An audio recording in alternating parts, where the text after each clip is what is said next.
Hello, everyone. Hello, Gizem. Great to have you here. Really looking forward to our conversation today.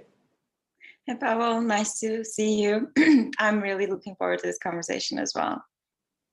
Thanks for having me. Oh, thanks a lot for joining. Before we jump in, can you tell us a little bit about yourself, please?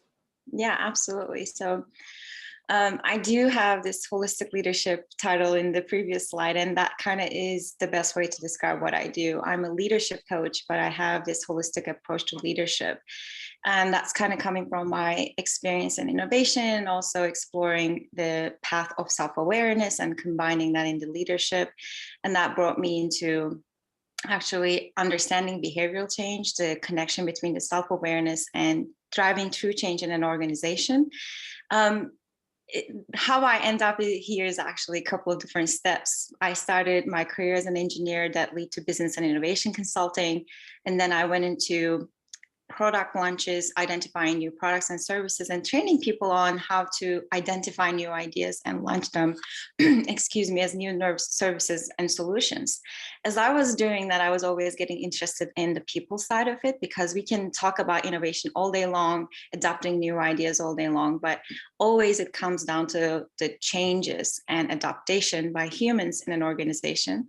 So I started diving deeper into that part of the equation in my career, understanding how to understand what's going on in the room, what the conflicts are coming from, how do we resolve conflicts. And I did a bunch of research coming to that conclusion and interviewing 20, 35 leaders in my organization, in my network, to understand what creates a really balanced workplace, which is how do we create our best, how do we perform our best, and how do we create and become innovative, and at the same time as individuals really live a fulfilled life inside and outside the organization.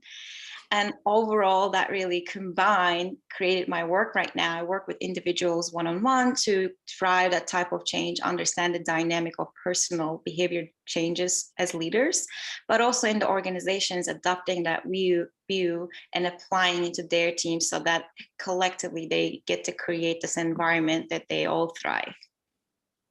Oh. Thank you, Gizem. And I think there's really that connection, and something that we've been exploring through several conversations before, that we both believe in having this more holistic approach to understanding relationships in organizations, to working in them.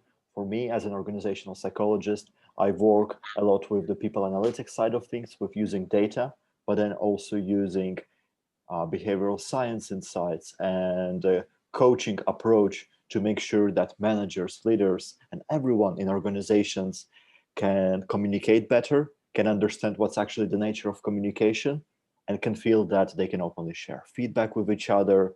And something that I consult organizations on is how they can create those environments where the leaders listen to people's feedback and then act on that based on targeted coaching, training, communication skills, interventions. Really looking forward to our conversation today, Gizem. And for us to start, something that we've been talking quite a bit about is how can businesses ensure effective leadership and high performance through increasing that sense of self-awareness in themselves as individuals and across the teams. What are your thoughts on that? Yeah, this is such a big topic, so we can take it to many directions. But overall, I think just observing the conversation between leaders, whether making decisions in investing in people or investing in the next opportunity, seeing different horizons, like it will be always coming down to how people are having conversations. And that is really coming from a place of self-awareness, meaning if in the room, if people are aware of their ego and how to navigate the ego, they're able to come to a place of common solutions. When there are assumptions happening, which means we're just talking to each other's ego, our egos are reacting to each other's ego, then there's not really a solution coming out of that. And the same thing about being able to have difficult conversations, being able to understand someone's strengths. It all comes down to understanding our own filter first. Like, how are we evaluating a situation or a person? Are we really be able to objective, or are we bringing our own emotional and experience perspectives into the equation? That, I think, is such a fundamental place, maybe not spoken as much as it should be spoken up to this point. And that's why we're seeing new approaches coming into workplace, talking about self-awareness, talking about mindfulness, because it is the starting point. And there's this quote that I want to share from Carl Jung. He says, there is no cure or no improvement of the world that does not begin with the individual himself or herself. So once we understand that, once we understand we are creating a puzzle, whether this is a solution or a problem, to be honest, collectively on an ongoing basis. And if we figured out our own pieces, which is like, how am I doing? What am I thinking? What am I experiencing? How am I evaluating this situation? And if everybody did that, we would understand what the problem is, if they're all contributing to it, if our perspective to see that way. And if this was a solution, because we're asking the right question, how am I contributing and how can I solve my own part, then we would collectively create a solution as well. So I do think there is a shift in the industry, and I'm curious if you see this way too. I know more and more people who kind of bring this approach, what you and I call like holistic, which is coming from a place of authenticity, understanding, self-awareness, mindfulness, and treating each other as humans first in the workplace, and being more smart about these human dynamics at workplace. Yeah, absolutely. Gizem, there are so many super important things that you're mentioning. This idea of self-awareness in individuals, how this can improve relationships in organizations, and by extension, organizational performance. But in the end of the day, it's the very fact that with people spending at least 1/3 of their lives at work, we want to make sure that we're having a good experience, that we don't hate the idea of Mondays, that we actually go to work and we feel that we'll be able to work in a productive, healthy environment where we can communicate openly with our colleagues and work through any conflict, whatever's happening in there. And something that you're saying really resonates with some of the work that I've been doing recently, because I think right now, as you say, there is a lot of interest in that sort of work and a lot of appreciation among leaders, among people who manage others, that we need to have that self-awareness, and we need to have the awareness of each other's strengths and perhaps personality shadows, development opportunities. So, for example, something that I would often talk about is that importance for an individual to know what are their strengths and what are the potential areas where they can improve, and how is that impacting others, and also understanding what sort of things motivate people on their team, what sort of things may really perhaps upset or trigger people on their teams. And while in a business context, one cannot always accommodate all the different needs and differences, it's incredibly important to be aware of the fact that we're all different, but we also all come from the same need for safety, clarity, and open and honest communication on the teams to be working productively, and knowing how those different personalities work together so that they can be combined, so that they can be complemented where necessary, and so that managers and leaders can then make sure that they're channeling this energy into a healthy, productive environment to really meet organizational objectives. Absolutely. There's so many goodness and so many good stuff that what you're saying. So first of all, I want to say there is a lot of data showing the relationship between self-awareness and high performance metrics, such as being able to make good decisions, communication capabilities, decision making, and collaboration. So, and I'm happy to send the supporting data later on. I can't recall the exact the name of the research, but there is data showing people when teams are identifying as self-aware, and this is also identified through different metrics and tests. But overall, if they are, then their results in those areas I just mentioned are way more, and it's exponentially more likely to be better. Like they're able to turn decisions around very quickly, and they talk highly about their communication skills, not only their own personal, but also within their teammates, how they go through conflict, the trust within the team. All these things go up immediately in the metrics of performance. So that's really cool. Like that now we have the data. I mean, intuitively, we know that awareness creates that. And also the data around like mindfulness, mindful leadership, how personally it allows us to bring our nervous system to a calmer state where we make executive decisions, creative solutions, critical thinking, being able to relate to the other person, empathy, things like that. They all go up when we're in the state of observing ourselves. Yeah, absolutely. I think in the last few years, there's really been more conversations about the importance of mindfulness in the workplace. And I'd say it's we're seeing more of those conversations, but we're perhaps still in the early stages of us talking about it. And I do think that perhaps maybe 5 years from now, probably like more like 10, 15 years from now, we'll be looking at the early 2000s, at like 2010s. We'll be looking back and thinking, oh, those were like some crazy times. Like there were some dark ages when well, like not everyone understood the importance of mindfulness in the workplace, and like so good that now it's not the case. And hopefully that's the future that we are working towards as consultants in this space. And so many professionals and business leaders are understanding the importance of having those conversations, of bringing in self-awareness, bringing in more psychology, more mindful approach to work, while also grounding it in science, in data, in analytics, to make sure that they're actually effectively measuring and are not just making assumptions based on what they think. And something that we've talked with you about before is this idea of self-awareness and understanding one's own preferences, motivations, values, but then also understanding how that works together holistically with the world around us, with our organization, with matching everything with each other, and then how to measure that effectively. And I'm just going to, I guess,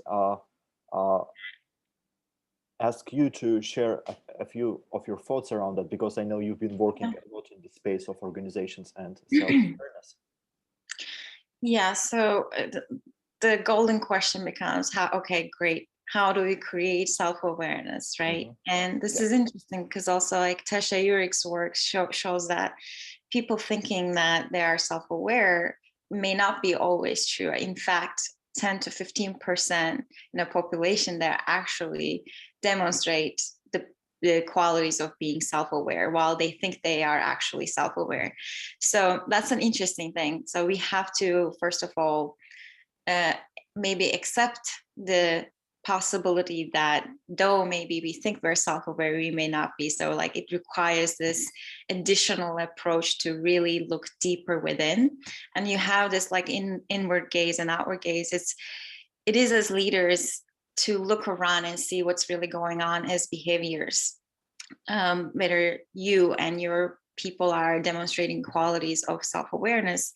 And I'll share how kind of I lead that process, but also an inward process, right? To see, am I willing to be really vulnerable and open with my people?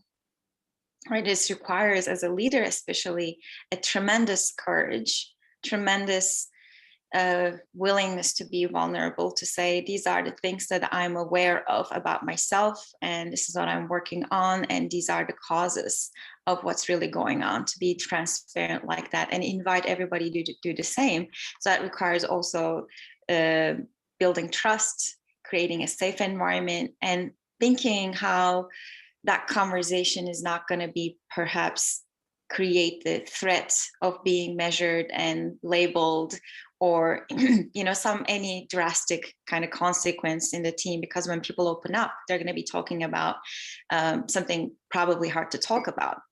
And how do you create this environment that can be processed without any dire consequences? So it is an act of courage, I want to say.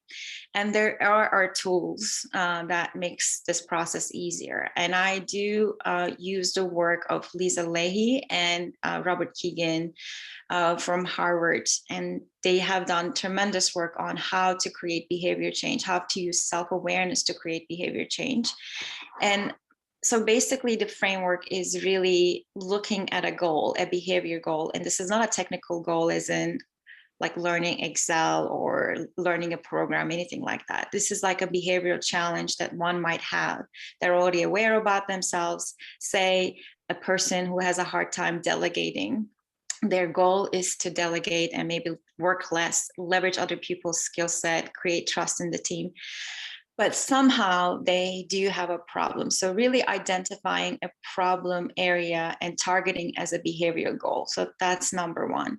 Then we work it backwards. So really understanding what's causing this discrepancy. What is it that holding me back from achieving this goal? I know this is important. I learned from the leadership trainings that this is what I should do.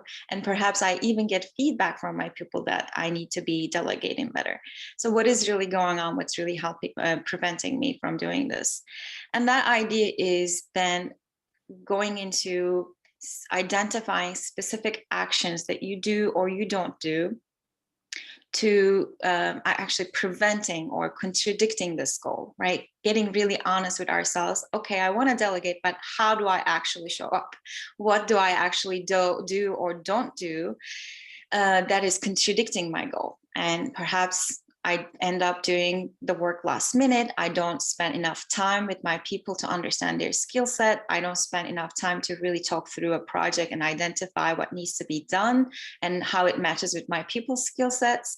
And perhaps if I do delegate, I check in too quickly or too frequently with my people. And all these behaviors are contradicting my behavior, but I do them. So then the next step going into, then why do I do them? Why do I have these competing behaviors, right? So there's a goal and there's a competing behavior. And that really goes into the part of being human. We are human. We do come to work with our fears and doubts, our emotional perspectives. And those are also our commitments to ourselves, like fearing, therefore trying to prevent that outcome is also commitment. For instance, if you are doing the work last minute or frequently checking on your people when you delegate, there's a reason why you do that. And the question to be asked then, what do I fear would happen if I didn't do these things? And maybe I fear that the work is not going to be great enough. We are going to fail as a team. Maybe I'm fearing that I won't be valuable enough if I don't do the whole work as a leader, that I may be thinking that I'm going to lose my validity. So all these, once we identify these fears, we start seeing the human stickiness, the emotions part of it, which is really these ideas of, while I'm committed to not failing, I'm committed to not losing my value, which is valid, right? I'm committed to delegating, but I'm committed to at the same time not losing my value, because in my mind, I have an assumption that delegating work means then I'm going to lose my entire work and I will have nothing to work on. So that way we now identify the thought, the assumption that's causing that feeling as well. So the entire process was identifying the contradicting behaviors, finding out the emotions and the feelings that really causes those behaviors, then looking backwards, what really creates those feelings and fears, doubts, and which is the assumptions, our thinking, our mental models. And once we create this map, like it's almost like an X-ray into the mind, what's really causing this link of think, feel, act, then we're able to justify, we're able to understand what's really going on. Before then, it's just, I do this, I don't do this. But this framework, which I talked through, is called Immunity to Change map, helps us see what's really going on behind the scenes. And before I ask you a question about this, the other thing is, once we do that with a team, it creates this understanding. Like, you might be so frustrated with a person doing the same thing over and over again, but once you understand, oh, they have this fear, they have this doubt, they're just human just like me. Look at me, I have the same type of fears or similar type of fears as a human. So that creates that vulnerable connection and understanding and empathy between the team members. That's why I feel like this has been a very transformative way of working on self-awareness. And I was going to ask you, okay, the question that I wanted to ask you, is there any other way that you kind of apply this or heard about it, how maybe self-awareness can be applied at work? I would be curious to hear that. Yeah, a great question. So in my approach as a business psychologist and a coach, I'm a believer in that psychometric testing isn't the answer in itself by any means, but it's a helpful first step in starting those conversations about one's strengths and development opportunities. When we're having those conversations, and the reason why psychometric tests can be so helpful for that is that a person needs to understand that they're not just like one thing or another. Sometimes they can be different personalities, different things in different situations. A person is different with their loved ones, with their friends, in a social situation, as opposed to being at work, as opposed to being in a situation where they really feel out of their zone of comfort. And that's fine, that's normal. But understanding what those are, understanding what one's strengths are, and appreciating the fact that our weaknesses are often continuations of our strengths, and equally our strengths can be continuations of our weaknesses. Someone may be very great at thinking analytically and making decisions based on that, but they may result in them being too focused on the details, where seeing the bigger picture is more important. And there are many examples of that, and it's important to have that self-awareness and the tool for measuring that self-awareness, to understand that, to have those initial conversations without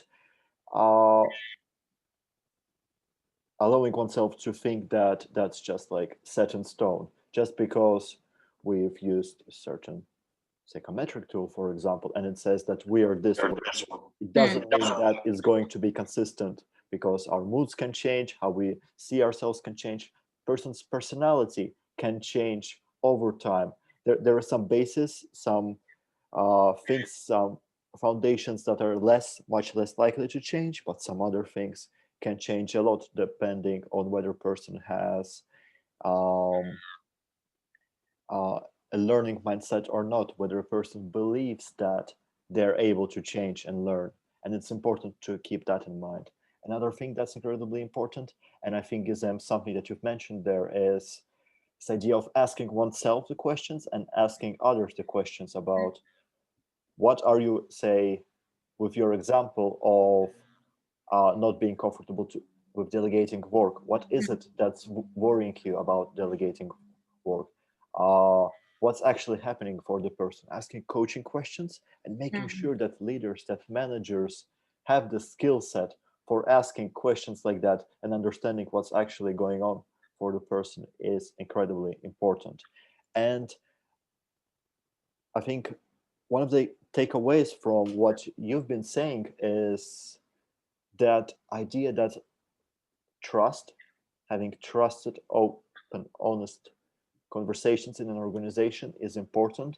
And for that, we need that sense of safety, that sense of security, that sense that I can challenge, I can give feedback upward to my managers and leaders. I can challenge someone in a respectful way, but in a way that everyone can understand what can be their challenges, and others will be comfortable with receiving the feedback. And something that I do when I do workshops on feedback skills for managers and leaders is that to be giving effective feedback, one needs to first understand their own relationship with feedback. How do they feel when someone's telling them something? Because it is painful for everyone to be receiving critical feedback, and it does feel good to be receiving positive feedback, more so for some than for others. But it is important to know how one feels about it. Yeah. I thought I lost you for a second. I'm here. Can you hear me? I can hear you fine right now. Okay, excellent. Yeah, I wanted to say exactly. So there is the self perspective and asking the questions and dive deeper into that chain of what really causes my actions, which is the thinking and the feeling leading to an action. But also getting feedback from your environment, from the team members and the managers to see actually if this is the right goal for yourself, what actually you might be doing and how you might be showing up that you can pay more attention to. And that's a very critical subject. Like it needs to be done very skillfully, right? So that feedback can really discourage the person. Actually, in fact, I was reading an article on Harvard Business Review talking about how feedback can hurt performance. And so it needs to be done really skillfully. And I refer to Marcus Buckingham and Ashley Goodall's work, 9 Lies About Work, about how we measure performance, how we give feedback. And their perspective is, you don't give feedback as, you know, as traditionally we talk about feedback, because that really hurts people's confidence and motivation. So there's a different way of actually looking at feedback, which is measuring the performance through rating our own experiences rather than rating a person on a theoretical quality. So instead of asking, is this person really collaborative, which is really ethereal concept, instead maybe asking the team members, do you go to this person as much as possible? Do you want to work with this person? So that really asking people to observe and rate their own quality of the other person. So that's one thing, asking the right questions to be able to give a more true indication of what might be going on, rather than people thinking, what is really collaborative? Do I give a 4? Do I give a 5? You know, really thinking about their own experience. That's what I found to be very important. The second thing is, like, how do you actually measure? So the way that I have been approaching this, obviously benchmark studies around what questions to ask, what really makes up a team performance or individual performance. But also listening to the team, spending time to understand what really matters to them as values and what they measure, and incorporating them into, so far I've been using interview plus survey method to measure it at one point of time, to see how they are experiencing the overall team environment, whether this is about collaboration or communication, organizational alignment, trust, so on and so forth. And then throughout the process, giving feedback to the individuals as well on their individual goal, which is connected to the team performance as well, right? So if we measured the team performance in the beginning and saw that there are really good ratings in certain areas and there are some areas needing attention, that becomes a team goal. We understand there is an area that we need to pay more attention. Say it's the communication. Then if each team members identify their goal and to relate it to communication, and then they get feedback on how they communicate, what is their individual piece in that? What is a specific thing that they could do better? From then on, they get to work on the individual goal. And at the end of the period, whether this is 6 months or 3 months, then looking at the both individual performance and the team goal to see how it shifted through the individual working on themselves. So that's kind of been the approach that I've been taking. There's a lot of good data talking about how that is actually really effective to kind of turn the mirror to ourselves, work on ourselves, and that immediately connects with the team goal because everybody is working under the same umbrella. So I think those are the ways to kind of use the self-awareness and also add the practical means to create an understanding of what's going on, measure it, see the progress, and measure it again.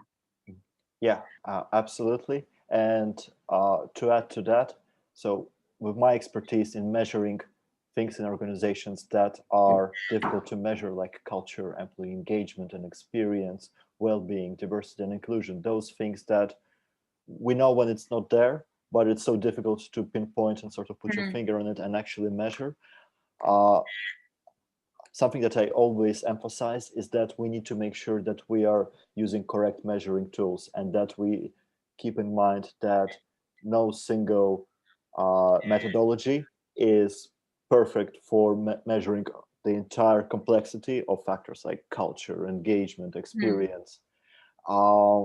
Something that's incredibly important is to understand how different measurement tools work for an overall organizational or departmental level. It can be a survey, but then also focus groups, interviews, one-on-one conversations with subject matter experts, with those people involved. It's important to know how to combine that and how to take different approaches, not just theoretically, but making sure that you're measuring correct things in the way that you want to be measuring, because we are dealing with very complex, elusive concepts. Self-awareness, mindfulness, leadership.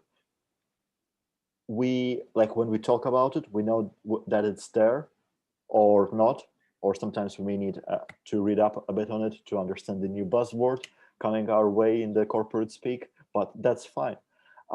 Something that can be really challenging is when a business just thinks, okay, we're going to put out a big survey and we're expect like organizational change and change in engagement just because we have measured something. And I've seen organizations do that a lot, and it doesn't work like that. You need to actually be mindful of the fact of the reasons behind why you're measuring something, and making sure that you're picking the right sort of solutions for measuring all of those elusive but incredibly important constructs. Absolutely, I 100% agree, and that's why like the work that I've been doing is keeping it at a smaller team level, and it needs to definitely align in terms of in the hierarchy. If there's hierarchy in the organization, for sure, it should be top-down approach too, but really helping teams to focus on in their own peripheral area and really thinking about the metrics that matter to them, kind of translating into their own language, and obviously keeping the overall organizational alignment in perspective. I do think that really is more intimate setting and where people kind of dive into more about their own stuff. It becomes more tangible, I guess that's the right word. And then rippling that effect, right? Like doing it with one group and then doing it with another group and then creating a dialogue between groups, so on and so forth. It's like scaling approach rather than creating one giant program and trying to work the pieces underneath that. I think that's a difficult way to go. So yeah, absolutely. And I think something that's really important here is having the, I guess, the knowledge and capacity for organizations to make sure that they're shifting between the different ones. Sometimes it's more helpful to take the sort of big picture, bird's eye view of the organization, understand what's happening, and then they can target specific elements in the organization, have one-on-one conversations, or those powerful group interventions that that you're talking about. But it's important to know sort of when to switch the gears from one to another, like, oh, how are we doing on the high level? Okay, great. How is everything working systemically together? And then measure that in groups, or make the interventions in groups, and then again measure how is that impacting the overall organization. That's right. I 100% agree. The last thing that I wanted to add, Pavel, here, because we have the mindful leadership in the slide, and the reason I wanted to talk about it is like this is a arduous journey, you know, as a leader that you take on to create self-awareness within and also without. And that requires, I do think it's like the mindful qualities and the transformative behavior change enabling attitudes. And what comes from the research in mindfulness area, like I love 𝗕𝗂𝗀𝗋𝗀𝗃. You're familiar with him? He did a lot of mindfulness research. He's a PhD and MD, I believe. So he has these 9 attitudes, transformative attitudes of mindfulness, which really creates change within and enables the change without. So it's acceptance, non-judging, beginner's mind, trust, non-striving, letting go, gratitude, and generosity. So as leaders, if we kind of anchored ourselves in these attitudes and being, first of all, these qualities incorporating towards ourselves, right? To be more accepting, more trusting, and more patient, more non-striving, all that qualities. And while we're doing that, I think we're modeling those behaviors. And those behaviors also creating a safer environment, a more thriving environment for individuals to go through their own journey to identify these behaviors, work on the behaviors, and ultimately achieve their goals, their behavior goals, so that, you know, collectively they reflect on the bottom line of the team performance. So it is an inside out journey, and there's a lot of responsibility on leadership, but there's already that responsibility that I want to say. So when I said that people start thinking, well, do I have to do everything? Well, in a way, you are doing everything already as a leader, whether you accept that responsibility or not, it's already there. So I find this mindful approach is more soothing, more actually comforting, because there is a way out of this as humans to go through this process with connecting more with each other, having honest conversations, heart-to-heart conversations, and always trying to work through this instead of it will never change, or he does this, she doesn't do this type of approach, just doing our best as we communicate that process. So I wanted to say those non-attitudes have been really important in my work as I work with the leaders. The more they focus on those qualities, the more their work thrives, and the more their people thrive. Absolutely. As I always say, in the end of the day, while it's important to measure things, it's important to care about organizational performance. In the end of the day, it's all about being human and treating one's employees, one's teams, one's colleagues in a best way possible, while also being mindful of organizational objectives and having that mindfulness to change one's behaviors accordingly. Absolutely. Okay, well, 𝗕𝗂𝗻, thanks so much for this conversation. As always, it's a pleasure to speak with you about those matters and the work that you do in organizations. How can our listeners get in touch with you? So right now I'm still working on my website. There's a couple of updates that I want to incorporate. So my website is not live, but they can definitely email me or message me through LinkedIn. Those are the best way to get in touch with me. And I'm also on Instagram, more on the personal side of it, more leadership coaching, one-on-one working. So if they want to see my work, I also go live on Instagram as well on different topics, and combining more different tools from coaching, but also like having philosophical, interesting conversations as well. So definitely they can find me with 𝗕𝗂𝗀𝗋𝗀𝗃 handle in Instagram as well. This was a pleasure. Thank you so much for having me. I'm looking forward to having further conversations. And if people wanted to ask questions, I would love for them to feel free to reach out to me. Happy to continue this conversation. Yeah, thanks a lot, 𝗕𝗂𝗻. And as for me, I'm always happy to connect on LinkedIn, or feel free to check out my other conversations with different people and operations leaders, consultants and psychologists, holistic coaches, and data scientists. Just look up channel Business Purpose on YouTube, and you'll be sure to find more of those conversations. Thank you everyone for listening, and 𝗕𝗂𝗻, thanks a lot for joining me. Thank you.